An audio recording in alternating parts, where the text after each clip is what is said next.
You're sitting on the couch when your cat climbs onto your lap, purrs, and starts rhythmically pressing their paws deep into your leg.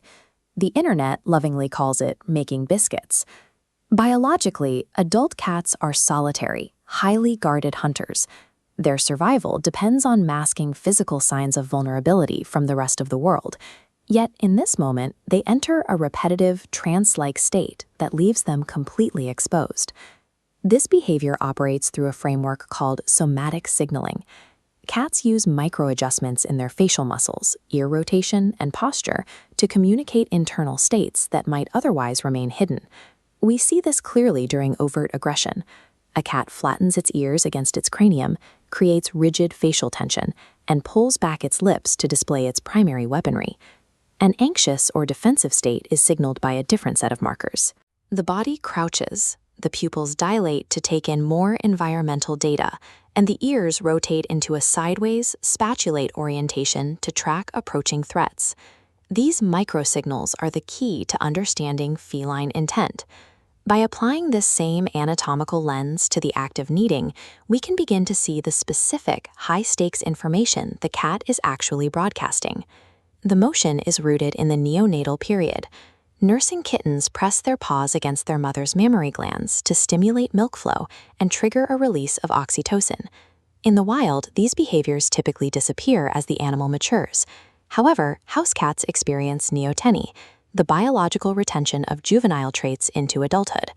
While wild felids become strictly solitary hunters that drop their kitten-like habits, domesticated cats have retained these signals as a primary way to communicate and bond with humans. The physical act of pushing into a soft surface recreates the chemical environment of nursing. For an adult cat, this triggers a neurological loop of safety and warmth. When they knead your lap, they are reverting to their most fundamental state of maternal comfort. Beyond the internal neurological loop, the physical anatomy of the paw pad adds a functional, environmental dimension to the behavior. Nestled between the digital pads are sebaceous scent glands designed to deposit personal pheromones. The rhythmic pressure of kneading activates these glands. With every push, the cat deposits a chemical marker, identifying the surface as their safe territory. This establishes what researchers call a collective odor. By marking their owners, cats are integrating the human into their recognized safe environment. This makes the act of making biscuits a dual performance. The cat soothes itself through memory, while simultaneously claiming the human as a permanent, safe asset. There is also an ancestral nesting instinct at play. Wild felines would tamp down tall grass and leaves to flatten them, and check for pests before settling into a sleeping spot. To accurately read this behavior, look at secondary body language. The speed of the kneading and the orientation of the ears can change the meaning entirely. A relaxed posture with ears held upright and forward indicates deep contentment. In this state, the cat might even drool, a sign of extreme relaxation. But when kneading becomes rapid or frantic and is paired with a twitching tail, the context shifts. This is often a sign of rising anxiety. When the ears are pinned back and the mouth is open defensively, the cat uses this repetitive motion to self-soothe in a stressful environment. Without looking at these surrounding somatic signals, it's impossible to differentiate between a cat expressing ultimate trust and one that is desperately trying to cope with external stress.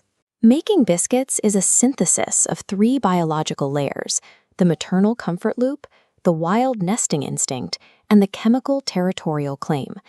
Recognizing these markers reveals that the cat is projecting a continuous stream of data about its perceived security. It transforms the observation of a simple habit into an understanding of active, complex communication. Predators do not typically surrender their physical defenses or expose their soft tissues unless they perceive absolute safety.